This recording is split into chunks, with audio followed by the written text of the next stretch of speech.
Let's watch a Trey Lance throw, shall we? To Deebo Samuel. Incomplete.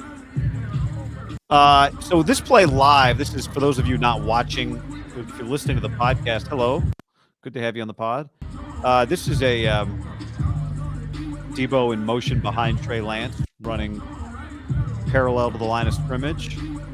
And they don't, I don't know if this throw is high. Honestly, the throw is not too hard. Turn the music off here.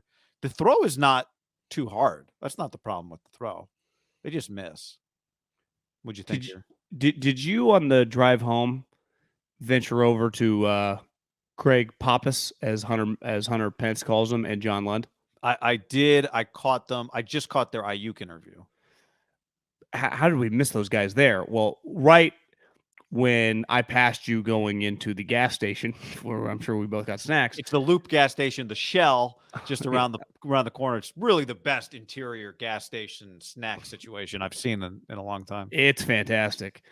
They had a guy named Trey Lance on the show, and Greg, I didn't quite realize that when he hurt his finger last year against the Raiders, he started gripping it the wrong way, because that's the way he had to grip it because of his finger injury for the rest of the season. And then when he started training this offseason, just muscle memory, he kept gripping it that way. And they noticed and they changed it. And they're trying to get his grip back to what it normally was. But he developed this is him. He developed a bad habit just because his finger was fucked up that he had to grip it differently. And to me, this pass happened pre-Raiders, post-Raiders, and this. So I think this is a throw that's going to – I do think he's still – Wait, what are the – oh, sorry. Keep going. I still think he's at the infancy of, figuring all the flow of holding the ball, throwing the ball, the motion. And this is where we talk about being a work in progress. He's just – it's a lot to work with. This is a pass that I would say, going back to the Kaepernick days, he really struggled on. And I would put, Trey into the group of physically talented. And you just, like you said, though, he didn't throw a 99-mile-an-hour heater. Kaepernick could not even throw the touch in terms of, throw the changeup. Already right away. That's really, how far is that off? Maybe a couple feet. It's not that bad of a pass. But that is something for him to be successful immediately. They're going to run a lot of those quick sweeps.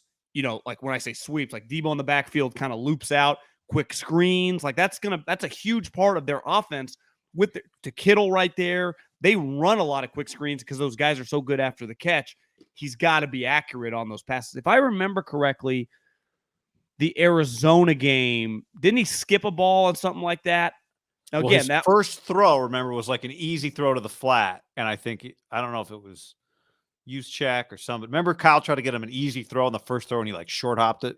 Remember, I think in Seattle too. Remember, his coming out of the half. Maybe that's. I think he had an Arizona game in the red zone. Well, I know he had the Arizona game, but I mean in the red zone, a couple misses like this, if I remember correctly. And it's just something that they're going to need him to be above average on these as they work through the other stuff, right? And that is an area where you just got to hit these passes. But as we talk about a lot, I wouldn't say Jimmy's a lock to just hit all these guys. This is Peyton Manning, Tom Brady, Drew Brees. They never miss this, right? And I think when you hear those guys talk, everyone's going to miss a 25-yard pass or a 30-yard pass.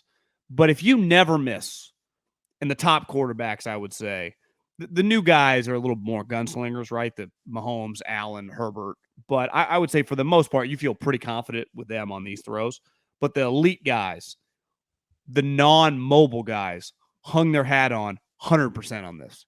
It's like the best PGA Tour players never miss 5-footers, right? Because you're only going to make so many 12-footers, right? But you can never miss a 5-footer, and you're already ahead of the game.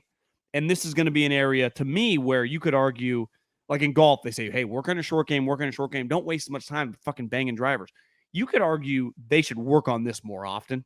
I know they do at practice, but even add periods to just run little quick screens. And I know they do it. It's part of every football practice, but he's got to be good at this. If he's good at this right away, they're already good because this is a huge part of their offense immediately because it's always has been and they've excelled, right?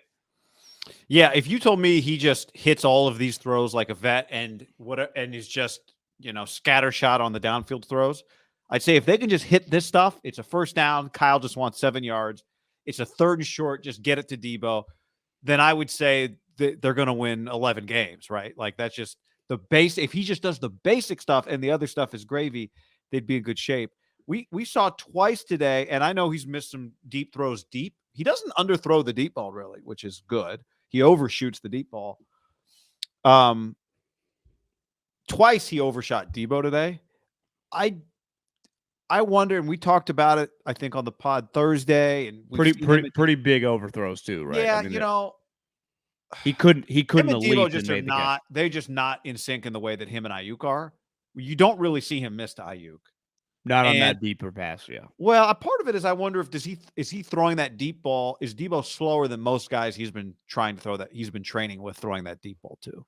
I would say Debo plays faster with the ball in his hands than he does. Yes, 100%. You put the ball in Debo's hands, and then you throw another ball at him, you'd hit him. He'd be there. But over the top, there's not a lot of separation for him. For Debo, there's not a lot. Is that even Debo's route? I mean, are you going to be asking him to do that a lot?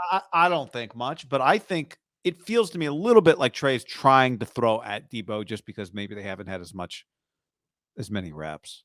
Well, he mentioned that in the interview with those guys, like how much time he got to spend with Ayuk, and it wasn't just Debo's, Kittle too, right? Because Kittle was he was under contract, but Kittle was in Nashville for a large percentage of everything, and even during practice, remember, Kittle was on the sideline.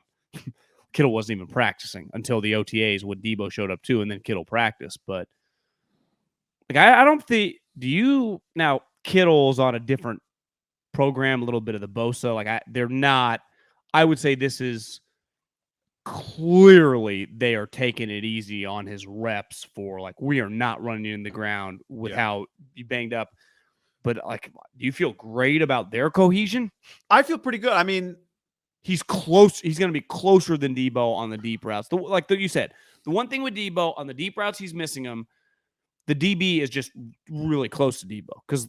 But if Debo had the ball in his hands, the DB would be 3 yards behind him. Like it's just, that's why Kyle would say we just give him the ball. The other thing is, I think sometimes with like faster receivers, when the ball leaves the quarterback's hand on a downfield throw, the receiver doesn't have as much separation as he eventually gets sometimes, right? Feels like Ayuk's had a lot. Ayuk gets a lot. He did it again today. Ayuk just continued to look really good. Hugh on the stream says, I think you're making too much out of one throw. Yeah, I mean, look, he'll hit that throw, but I think it's rare for us to be allowed to film team period. They usually don't do that, what we just saw in that Trey throw during the part of practice you're allowed to film, and they just happened to run that, and we had that footage, so it was just a chance to look at a throw that Trey made today, because generally we don't get kind of team chances to. Actually, I don't think there was any. Was there a defense in that clip? No, this is just offense, so it's not full team 11-on-11. But even so, we don't get a lot of chances to film that 11. The offense, the ones out there, more so one-on-one drills, that kind of thing. So I just think that a huge play in their playbook because of this guy's skill set is either him in the backfield or him lining up in the slot and then kind of running a wheel route where essentially the play is to throw to 19, right? It's a pass. It's not a pitch. It's a pass. It's kind of to get him in space. And that is a play that every team in the league, if they had him, would run multiple times a game. Correct? Yep. Especially the left side when 71 gets out there and operates like a Mack truck with 85. And you could put Jennings out there too, just blockers in front of him. He hit that. When I think of Deebo Samuel, to me, the play in the pass game, beside a slant or an in, is something like that, where I'm throwing the ball to him behind the line of scrimmage, a non-run, and his patience, and then him going 0 to 60, and it's off. Maybe bounces off a tackle, and boom, 30 yards later.